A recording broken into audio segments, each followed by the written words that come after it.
नमस्कार, मैं हूं आपके साथ हर्षिता और आप देख रहे हैं स्टेट टुडे न्यूज। आइए देश और प्रदेश की कुछ खास खबरों की ओर आपको ले चलते हैं। मोहन योगी औबदुल्लागंज मध्य प्रदेश श्रमजीवी पत्रकार संघ जिला और ब्लॉक इकाई ने रैली निकालकर सीएम के नाम ज्ञापन सौंपा। मध्य प्रदेश श्रमजीवी पत्रकार संघ अपनी लंबित मांगों को लेकर एक बार फिर एकजुट हो गया है। प्रदेश अध्यक्ष शलभ भतूरिया के निर्देश पर मंगलवार 11 नवंबर को जिला मुख्यालय रायसेन में दोपहर 1 बजे प्रदर्शन किया गया। यह आंदोलन 6 सूत्रीय मांगों को पूरा करने के लिए मुख्यमंत्री डॉक्टर मोहन यादव के नाम कलेक्टर को पत्र सौंपा। संगठन ने सभी सदस्य हाथ में तख्तियां लेकर जिला मुख्यालय पहुंचे। आंदोलन की प्रमुख 6 मांगे हैं।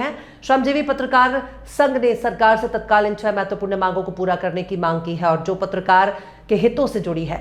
पत्रकार सुरक्षा कानून को तत्काल प्रभाव से लागू किया जाए। भोपाल के मालवीय नगर स्थित पत्रकार भवन की भूमि जिसे पिछले कांग्रेस सरकार ने छीन लिया था उसे संघ को वापस किया जाए। पत्रकार पेंशन योजना और श्रद्धा निधि योजना में अधिमान्यता की शर्त को हटाया जाए और इसे आजीवन देने का नियम बनाया जाए। कल पूरे मध्य प्रदेश में प्रत्येक जिला मुख्यालय पे आदरणीय कलेक्टर साहब को मुख्यमंत्री के नाम ज्ञापन प्रस्तुत कर रहे हैं। 6 सूत्रीय स्मरण पत्र को लेके इसी कार्यक्रम को लेकर रायसेन जिला इकाई के नेतृत्व में प्रदेश पदाधिकारी, संभागीय पदाधिकारी, जिला पदाधिकारी, ब्लॉक पदाधिकारी के नेतृत्व में समस्त वरिष्ठ पत्रकार साथियों के नेतृत्व में आज हम कलेक्टर साहब महोदय को ज्ञापन देंगे और ज्ञापन दे रहे हैं, जिसमें मध्य प्रदेश श्रमजीवी पत्रकार संघ के 25वें त्रिवार्षिक और 2 दिवसीय मुरैना महाधिवेशन 2025 में 26 मार्च को अपनी विभिन्न मांगों को लेकर 6 सूत्रीय मांग पत्र दिया था। आपने मांगों के संबंध में जल्द ही चर्चा का निराकरण करने का आश्वासन दिया था, लेकिन अभी तक मांगों के निराकरण का संकेत नहीं मिला। रतलाम इसके 3 माह बाद मंडला में आयोजित प्रदेश कार्य समिति की बैठक में सदस्यों ने आश्चर्य व्यक्त किया। अभी तक मांगों का निराकरण नहीं हुआ और सरकार में ही इस आशय की कोई गतिविधियां ही महसूस हुई। अतः मुख्यमंत्री जी द्वारा 6 माह पूर्व मुरैना महाधिवेशन में की गई उनकी घोषणाओं का स्मरण दिलाने हेतु मुख्यमंत्री डॉक्टर मोहन यादव को स्मरण पत्र दिया जाए। निर्णय की प्रत्याशा में प्रदेश के सभी जिला मुख्यालयों पर 11 नवंबर मंगलवार को एक ही दिन आपके नाम कलेक्टरों को मांग पत्र दिया जा रहा है ताकि मांगे और आपका ध्यान आकर्षित हो सके। माननीय, आप स्वयं पत्रकार हैं, आपका पत्रकारिता से पुराना संबंध है, आप पत्रकारों की समस्याओं से भली भांति परिचित है। इसी गरज से हम आपकी सेवा में अपनी 21 सूत्री मांगों में से मात्र 6 मांग ही रख रहे हैं, इस उम्मीद के साथ कि आप हमारी सभी मांगें स्वीकार कर प्रदेश के सभी पत्रकारों पर एहसान करेंगे। मांगें इस प्रकार है। पत्रकार सुरक्षा कानून तत्काल लागू की जाए। भोपाल के मालवीय नगर स्थित हमारे पत्रकार भवन की भूमि जिसे कमलनाथ की कांग्रेस सरकार ने हमसे छीन लिया था, हमें वापस की जाए। पत्रकार पेंशन योजना, श्रद्धा निधि योजना में अधिमानता होने की शर्त हटाई जाए, उसे आजीवन देने का नियम बनाया जाए। मध्य प्रदेश के सभी जिला मुख्यालयों पर पत्रकार भवन के लिए निःशुल्क भूमि उपलब्ध कराई जाए। राज्य के पत्रकारों को टोल टैक्स से मुक्त करने की नीयत से हमारे संगठन मध्य प्रदेश श्रमजीवी पत्रकार संघ के सदस्यता कार्ड को मान्यता प्रदान। आदि कर्म योगी हैं हम, आदि कर्म योगी हम। जनजातीय गौरव पखवाड़ा अंतर्गत गीतों का कार्यक्रम आयोजित हुआ। सतवास जनजातीय गौरव पखवाड़ा अंतर्गत आयोजित विभिन्न कार्यक्रमों की श्रृंखला में सांदीपनी शासकीय उच्चतर माध्यमिक विद्यालय सतवास में संकुल प्राचार्य आशा जोशी के मार्गदर्शन में सामूहिक गीत गायन का आयोजन किया गया। अर्धवार्षिक परीक्षा के बाद आयोजित इस कार्यक्रम में छात्र छात्राओं ने सांस्कृतिक शिक्षक और गीतकार मनोज दुबे के द्वारा आदि कर्म योगी अभियान के लिए लिखे गए स्वरचित गीतों की पंक्तियों को सामूहिक गायन के रूप में गाया। गीत की हृदय स्पर्शी पंक्तियां, एक नया सपना लेकर गांव गांव जाना है, गांव गांव जागृति का दीप जलाना है, अंधकार दूर होगा, लौ से लौ मिलाएंगे, घर घर में उम्मीदों का सूरज उगाएंगे, जब तलक मिले न लक्ष्य न लेंगे अपने दम में दम। आदि कर्म योगी हम, आदि कर्म योगी हम, इन पंक्तियों ने सभी को भाव विभोर कर दिया। संकुल प्राचार्य आशा जोशी ने सभी को जनजातीय गौरव पखवाड़ा के विषय में विस्तार से बताया। कार्यक्रम में रेवाराम हरियाले, जितेंद्र कटारा, गणेश धुर्वे, हीरालाल बर्मन, दीपिका जोशी, अशोक शर्मा आदि लोग मौजूद रहे। हम आदि कर्म योगी, हम आदि कर्म योगी, आदि कर्म योगी है हम, आदि कर्म योगी हम। एक नया सपना लेके गांव गांव जाएंगे, एक गांव गांव जागृति का दीपक जलाएंगे, अंधियारा दूर हो लो से लो मिलाएंगे। हर घर में उम्मीदों का सूरज उगाएंगे, हर घर में उम्मीदों का सूरज उगाएंगे। तो लक्ष्य जब तलक मिले न लक्ष्य, गाँव में ऐसा, जब तलक मिले न लक्ष्य, जब तलक मिले न लक्ष्य, लेंगे अपने दम में दम, न लेंगे अपने दम में दम। आप सब लोग ऐसे गाएंगे हाथ उठा के, आदि कर्म योगी हैं हम, आदि कर्म योगी हम, आदि कर्म योगी हैं हम, आदि कर्म योगी हम। सरों पे हाथ उठा सकते हैं। आदि कर्म योगी हैं हम, आदि कर्म योगी हम। भारत माता की, भारत माता की, वंदे वंदे। गांव-गांव में हम पूर्व प्रदेश कांग्रेस अध्यक्ष पूर्व केंद्रीय मंत्री अरुण यादव अपने एक दिवसीय दौरे पर सतवास क्षेत्र में पहुंचे। कार्यकर्ताओं ने किया स्वागत, शोकाकुल परिवारों से मिल ढांढस बंधाया। पूर्व प्रदेश अध्यक्ष पूर्व केंद्रीय मंत्री अरुण यादव रविवार को अपने अल्प प्रवास पर सतवास क्षेत्र पहुंचे। सतवास पहुंचने से पूर्व नगर परिषद अध्यक्ष सुनील तिवारी, अमरजीत सिंह, चड्डा मित्र मंडल ने सतवास बस स्टैंड पर गर्मजोशी से स्वागत किया।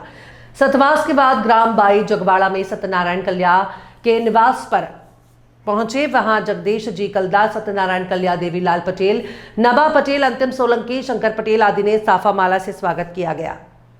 अरुण यादव ने हाल ही में हुए युवक कांग्रेस चुनाव में नवनिर्वाचित युवक कांग्रेस ब्लॉक अध्यक्ष कपिल पटेल, सतवास और अर्पित जायसवाल काटाफोड़ का स्वागत किया। कमल फाटा चौराहा पर राम पटेल मित्र मंडल और क्षेत्रीय कार्यकर्ताओं और नेताओं ने यादव का स्वागत किया। ग्राम घासड़ में कांग्रेस नेता मांगीलाल पटेल द्वारा उनके निवास पर अरुण यादव का स्वागत किया गया। उसके बाद कांग्रेस नेता बंजारा समाज के वरिष्ठ जिला पंचायत सदस्य अमान सिंह चौहान के निधन पर उनके निवास घासड़ में पहुंचकर श्रद्धा सुमन अर्पित कर भामर में ओम पटेल की माताजी के निधन पर श्रद्धा सुमन अर्पित करने पहुंचे। उन्होंने कहा कि दुख की इस घड़ी में और कांग्रेस परिवार आपके साथ है। उनके साथ पूर्व जनपद अध्यक्ष ओम पटेल, पीसीसी सदस्य मनोज होलानी, बंटू गुर्जर, राधेश्याम कलिया, देवीलाल पटेल, सुनील सारण, विजय सिंह गौड़, अंतिम सोलंकी, राजू यादव, सुनील यादव आदि लोग मौजूद रहे। रेटी पुलिस ने ग्राम कलवाना स्थित ललिता लॉजिस्टिक वेयर हाउस में हुई गेहूं की चोरी का खुलासा किया है। पुलिस ने 2 आरोपियों को गिरफ्तार किया। उनके पास से 12 बोरी गेहूं और 2 मोटरसाइकिल जब्त की गई। जब्त माल की कीमत करीब 1 लाख रुपए है। 3 आरोपी अभी फरार हैं। वेयर हाउस के मैनेजर राजेश पाटीदार ने मौखिक रिपोर्ट दी है। वो भोपाल के मिसरौत क्षेत्र के रहने वाले हैं। उन्होंने बताया कि 28 अक्टूबर को चौकीदार नंदलाल बारेला का फोन आया। उसने बताया कि वेयरहाउस के पीछे की शटर के पास गेहूं बिखरे पड़े हैं और ताले टूटे हुए हैं। राजेश मौके पर पहुंचे, देखा कि शटर के ताले टूटे हैं। उन्होंने MPWLC के प्रबंधक राहुल शर्मा को सूचना दी। राहुल शर्मा ने बोरियों की गिनती की। वेयरहाउस में कुल 5596 बोरी रखी थी। इनमें से 17 से 18 बोरी कम मिली। पुलिस ने मामला दर्ज कर जांच शुरू की है। एसडीओपी बुधनी रवि शर्मा के मार्गदर्शन में निरीक्षक राजेश कहारे के नेतृत्व में टीम बनाई गई। मुखबिर की सूचना और सीसीटीवी फुटेज के आधार पर चकल्दी से सतराना रोड पर पंचायत भवन के पास 2 संदिग्ध युवक मोटरसाइकिल पर गेहूं की बोरी लेकर जाते दिखे। पुलिस को देखकर भागने लगे। घेराबंदी कर दोनों को पकड़ा गया। पूछताछ में एक ने अपना नाम लक्ष्मण बारेला, उम्र 19 साल, निवासी वानिया गांव, थाना रेटी बताया। दूसरे ने अपना नाम भाईदास बारेला, उम्र 28 साल, निवासी वानिया गांव बताया। उन्होंने बताया कि नान सिंह, रूप सिंह, लच्छी राम, रंजीत और सुनील बारेला के साथ मिलकर चोरी की थी। सभी ने मिलकर शटर का ताला तोड़ा। 50-50 किलो की 17 बोरी गेहूं चुराए। बोरियां नान सिंह की वनिया गांव स्थित टापरी में छिपाई गई। पुलिस ने 12 बोरी गेहूं और 2 मोटरसाइकिल जब्त की है। तीनों आरोपी नान सिंह, लच्छी राम और सुनील फरार हैं। उनकी तलाश जारी है। प्रॉपर्टी व्यवसाय संघ ने बड़े ही धूमधाम से मनाया लोकप्रिय विधायक डॉक्टर राजेंद्र पांडे का जन्मदिन। जावरा प्रॉपर्टी व्यवसाय संघ के सभी सदस्यों द्वारा लोकप्रिय विधायक डॉक्टर राजेंद्र पांडे के जन्मोत्सव को लेकर उनके निवास स्थान पर पहुंचकर कार्यकर्ताओं ने विधायक डॉक्टर पांडे को पुष्पगुच्छ भेंट कर दीर्घायु और स्वस्थ जीवन की शुभकामनाएं दी। पूरे नगर में वातावरण उत्सवमय रहा। आपको बता दें कि सुबह से देर रात तक उनके निवास स्थान पर लोगों का आना जाना लगा रहा। उन लोगों ने शुभकामनाएं प्रेषित की और शहरी नहीं बल्कि आसपास के ग्रामीण क्षेत्र से भी लोगों का काफी संख्या में लाडले विधायक डॉक्टर राजेंद्र पांडे को जन्मदिन की शुभकामनाएं देते हुए देखा गया। वहीं आगे की जानकारी देते हुए बताया कि प्रॉपर्टी व्यवसाय संघ जावरा के द्वारा आज सभी सदस्यों द्वारा क्षेत्रीय विधायक जनप्रतिनिधि विधायक माननीय राजेंद्र पांडे के जन्म पर्व के स्वागत के लिए उपस्थित हुए और उन्हें उत्तरोत्तर जीवन और स्वस्थ जीवन के लिए शुभकामनाएं प्रेरित की। इसके साथ ही आपको स्मरण दिलाना चाहूँगा कि 1953 से इस घर से जन सेवा का कार्य नगर पालिका से आरंभ हुआ। 8 बार पूज्य पिता श्री लोकसभा और 4 बार स्वयं विधायक जी राजेंद्र पांडे जी विधानसभा में प्रतिनिधित्व किया है और पूज्य पिताजी ने भी एक बार विधानसभा में जनप्रतिनिधित्व किया है। आज सभी ने शुभकामनाएं उन्हें प्रेषित करते हुए उनसे प्रॉपर्टी संघ ने निवेदन किया कि मध्य प्रदेश में जो प्रॉपर्टी व्यवसाय में जटिलताएं उत्पन्न हैं उसके लिए जाओरा की टेबल से आगाज़ हो और सिंगल टेबल पर उसका समाधान प्राप्त हो। इन्हीं शुभकामनाओं के साथ सभी ने उन्हें बधाई दी और उनका जन्म पर्व मनाया। देश खारीवाल प्रॉपर्टी व्यवसाय संघ। मेरा नाम राकेश कोचट्टा, जिला प्रॉपर्टी व्यवसाय संघ जावरा अध्यक्ष हूँ मैं। आज प्रसंग था हमारे लोकप्रिय विधायक डॉक्टर राजेंद्र जी पांडे के जन्मदिवस पर। आज हम सब एकत्रित हुए, उन्हें अपनी शुभकामनाएँ दी, उज्जवल भविष्य की कामना की कि जिस तरह से उनका कार्य चल रहा है या कार्य कर रहे हैं, भगवान उनको उत्तरोत्तर प्रगति दे और वे इसी तरह इसी राह पर चलते रहे। इन्हीं शुभकामनाओं के लिए आज हम विधायक राजेंद्र जी पांडे जी के यहाँ एकत्रित हुए थे और उन्हें शुभकामनाएं दी। ग्रुप के जो भी एक मेंबर है, एक सभी का तो आना संभव नहीं है, फिर अधिकतम लोगों की संख्या आज उपस्थित थी और सभी साथियों ने उनको शुभकामनाएं दी, बधाई दी। भारत निर्वाचन आयोग के निर्देश पर राजगढ़ जिले एसआईआर सघन मतदाता पुनरीक्षण को लेकर जिले की सभी तहसीलों में बीएलओ घर घर जाकर गणना पत्रक वितरित कर रहे हैं। जिले सघन मतदाता पुनरीक्षण कार्यक्रम 4 नवंबर से शुरू हो गया है और इसी के तहत जिले के सारंगपुर तहसील के नगर पड़ाना में बूथ क्रमांक 132 से लेकर 136 तक 5 बूथ हैं, जिसमें बीएलओ बूथ क्रमांक 132 पर चंद्रेश सक्सेना, 133 अनीस अंसारी, 134 श्याम पाटीदार, 135 सोहेल अंसारी, 136 तारिक अंसारी और वॉलंटियर के रूप में आंगनबाड़ी कार्यकर्ता और सहायिका सहयोग के रूप में बीएलओ के साथ घर घर जाकर लोगों को गणना पत्रक वितरित कर रहे हैं। मतदाताओं के विशेष गहन प्रशिक्षण से जुड़ी आशंकाओं को भी दूर कर रहे हैं। सभी बीएलओ के द्वारा अपने अपने क्षेत्र में पहुंचकर नगर में करीब 60% पत्रकों का वितरण घर घर कर दिया गया है और उसको लेकर कड़े निर्देश भी दिए गए हैं। एसआईआर करीब 22 साल बाद शुरू हुआ है, इससे पूर्व 2003 में हुआ था। वर्तमान में पड़ाना नगर में लगभग 5157 से अधिक मतदाताओं की संख्या पहुंच चुकी है। सारंगपुर विधानसभा क्षेत्र के अंतर्गत जिले की सबसे बड़ी ग्राम पंचायत में बूथों की कुल संख्या 5 है, जिन्हें करीब 1 सप्ताह से मतदाताओं के घर जाकर बीएलओ, आंगनबाड़ी कार्यकर्ता और सहायिका और हल्का पटवारी आत्माराम वर्मा भी वॉलंटियर के रूप में बीएलओ का सहयोग कर मतदाताओं के घर घर जाकर गणना फॉर्म बांट रहे हैं। उन सभी मतदाताओं से गणना फॉर्म वापस भी लेना है। ये कार्य 4 दिसंबर तक किया जाना है। 4 नवंबर से कार्य प्रारंभ हो गया है और घर घर गणना पत्रक बांटने का कार्य गति पकड़ने लगा है। लगभग सभी बीएलओ अपने अपने बूथों के मतदाताओं से संपर्क अभियान तेज कर दिया गया है। इस दौरान राजगढ़ कलेक्टर डॉक्टर गिरीश कुमार मिश्रा के निर्देश पर सारंगपुर एसडीएम रोहित बमहौरे, तहसीलदार आकाश शर्मा, जनपद पंचायत सारंगपुर सीओ महेंद्र गोविल को जिम्मेदारी दी गई है। बलिया में 2 दिवसीय ओएसआर प्रशिक्षण कार्यक्रम का आयोजन हुआ। बलिया में 12-13 नवंबर 2025 को बापू भवन सभागार बलिया में पंचायती राज राष्ट्रीय ग्राम स्वराज अभियान के तहत एक महत्वपूर्ण 2 दिवसीय प्रशिक्षण कार्यक्रम आयोजित किया जा रहा है। इस कार्यक्रम का उद्देश्य ग्राम प्रधानों और सचिवों के स्वयं के स्रोत से राजस्व उत्पन्न करने की क्षमता बढ़ाना है। आयोजक उपनिदेशक पंचायत आजमगढ़, मंडल प्रायोजक एएफसी इंडिया लिमिटेड, लखनऊ, स्थान बापू भवन सभागार बलिया। दिनांक 12-13 नवंबर 2025। कार्यक्रम की प्रमुख बातें: ओएसआर के महत्व को समझना, राजस्व स्रोतों की पहचान और उनका प्रभावी उपयोग, ग्रामीण विकास में ओएसआर की भूमिका, सफलता की कहानियां और केस स्टडी। प्रशिक्षण सत्र मास्टर ट्रेनरों द्वारा चयनित ग्राम प्रधान और सचिव। लेखक का सुझाव: ये प्रशिक्षण पंचायतों को आर्थिक रूप से आत्मनिर्भर बनाने में मदद करेगा। अमित कुमार राय। अमित जी, ये कैसा टाउन हॉल बापू भवन में कार्यक्रम चल रहा है, क्या है कार्यक्रम?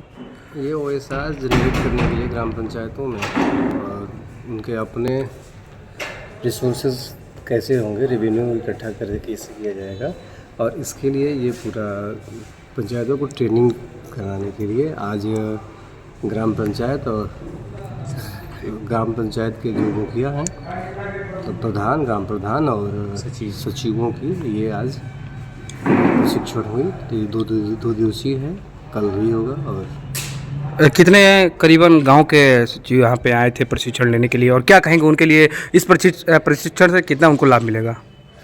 बिल्कुल उनको लाभ मिलेगा। अगर आप गांव में अपने रिसोर्सेज तैयार कर पाते हैं गांव, तो वहाँ पे रोज़गार और के भी साधन बढ़ेंगे। गांव अपने लिए खुले मन से अपने उनके पास अपना रिसोर्स होगा काम करने के लिए। मेरा नाम कमलेश कुमार है। कमलेश जी, आज के कार्यक्रम को लेकर क्या कहेंगे, जो 2 दिवसीय प्रशिक्षण कार्यक्रम चल रहा है टाउन हॉल में? इसमें इस कार्यक्रम में यही है, आज का मुख्य उद्देश्य यही था कि गांव अपने स्वयं की आय उत्सर्जन करके गांव स्वयं का अपना मतलब कि आय बढ़ा करके गांव में कैसे विकास किया जा सकता है, किन किन संसाधनों से गांव में स्वयं की आय बढ़ाई जा सकती है, इसी पर्पज से आज का था ये कल भी मीटिंग हुई। जिस तरह बात कीजिए लगातार आपके द्वारा हो या हर गांव में जाकर पंचायत राज्य को अपेक्षा कराना, जागरूक करना, किस तरह इसमें जुड़ना है, ताकि क्या उद्देश्य है, उद्देश्य आप लोगों का क्या है सर? इनमें उद्देश्य है कि ग्राम पंचायत सहायक होंगे, ग्राम सचिव होंगे, ये लोग जो हैं अपने अपने गाँव में जा कर के अपने अपने गाँव में इस बिंदु पे काम करेंगे तो गाँव की आय स्वयं बढ़ जाएगी और उससे जो है अपने गांव का विकास अपने मन मुताबिक किया जा सकता है। साहब बढ़ाना भैया सबसे बड़ा रुपया। विद्युत वितरण केंद्र अहमदपुर ठेकेदार और सुपरवाइजर के मिली भगत से चल रही है नई डीपी की लाइनें। डीपी रखवाओ और मोटर चलाओ, सारे नियम छोटे किसानों के लिए।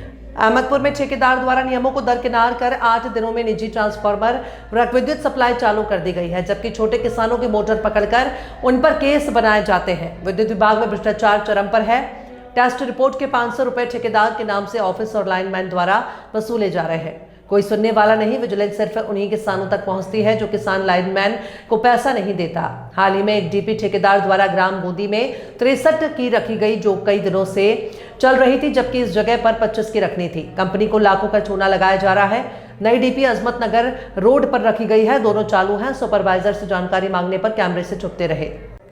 सीहोर कलेक्टर बालागुरु ने किया सीहोर श्यामपुर कृषि उपज मंडी और SIR प्रक्रिया का निरीक्षण। कलेक्टर ने SIR प्रक्रिया को सफल बनाने के लिए श्याम तहसील में BLO और नागरिकों से किया प्रोत्साहित, जिसमें श्यामपुर तहसीलदार श्याम नंदन चंदेल, श्यामपुर सरपंच नवीन ताराचंद चौहान और अधिकारी ग्रामीण लोग उपस्थित हुए।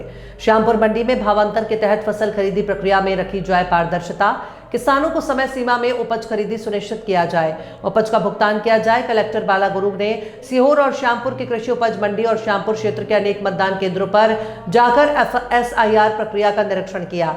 मंडियों के निरीक्षण के दौरान उन्होंने भावांतर भुगतान योजना के संचालन की स्थिति देखी और मंडी में चल रही खरीदी, तुलाई और भुगतान प्रक्रिया की जानकारी ली। निरीक्षण के दौरान उन्होंने नीलामी, शेड, तुलाई प्रक्रिया, भुगतान पंजीयन और खरीदी की व्यवस्थाओं को देखा और मंडी सचिव को निर्देश दिए कि खरीदी प्रक्रिया में पारदर्शिता रखी जाए और किसानों को कतार में अनावश्यक प्रतीक्षा न करनी पड़े। इसके साथ ही तुलाई और भुगतान की प्रक्रिया समय सीमा में पूरी की जाए। कलेक्टर बालागुरु ने मंडी परिसर में व्यवस्थाओं का निरीक्षण करते हुए कहा कि मंडी का मुख्य उद्देश्य किसानों को अधिकतम लाभ पहुंचाना है। उन्होंने नीलामी प्रक्रिया में पारदर्शिता सुनिश्चित करने और बोली के दौरान 1 रुपए की बोली न लगाने के निर्देश दिए। निरीक्षण के दौरान उन्होंने माइक्श्वर मशीन और ग्रेड सेपरेटर जैसी मशीनों के उपयोग की जानकारी ली और कहा कि इनका सही प्रयोग कर उपज का सटीक वर्गीकरण किया जाए, जिससे किसानों को उनकी फसल की गुणवत्ता के अनुसार मूल्य प्राप्त हो सके। उन्होंने मंडी प्रशासन को प्रतिदिन की गतिविधियों की रिपोर्ट तैयार करने और समय समय पर व्यवस्थाओं का निरीक्षण कर व्यवस्थाओं को बेहतर बनाने के निर्देश दिए। उन्होंने कहा कि मंडी परिसर में किसानों को भोजन की उचित व्यवस्था मिले और निर्धारित दर गुणवत्तापूर्ण भोजन उपलब्ध कराया जाए। बांट रही, बट उनको भी समझा के बांटना पड़ेगा। ये समझा लिया ना, घबराना नहीं है। लोग को ये समझाना है हम मदद करने के लिए हैं, इसको नाम काटने के लिए नहीं। वो बता के वो कलेक्ट करके लेना है। इसको लोग का भ्रम भी होता है, ये लोग आ रहे हैं नाम काटने के चक्कर में। हम किसी को नाम नहीं करते हैं, नहीं नाम हम बराबर करिए व्यवस्था बनाए। तो ये थी आज की कुछ खास खबरें। ऐसे ही खबरों के अपडेट्स के लिए आप देखते रहिए स्टेट टुडे न्यूज़।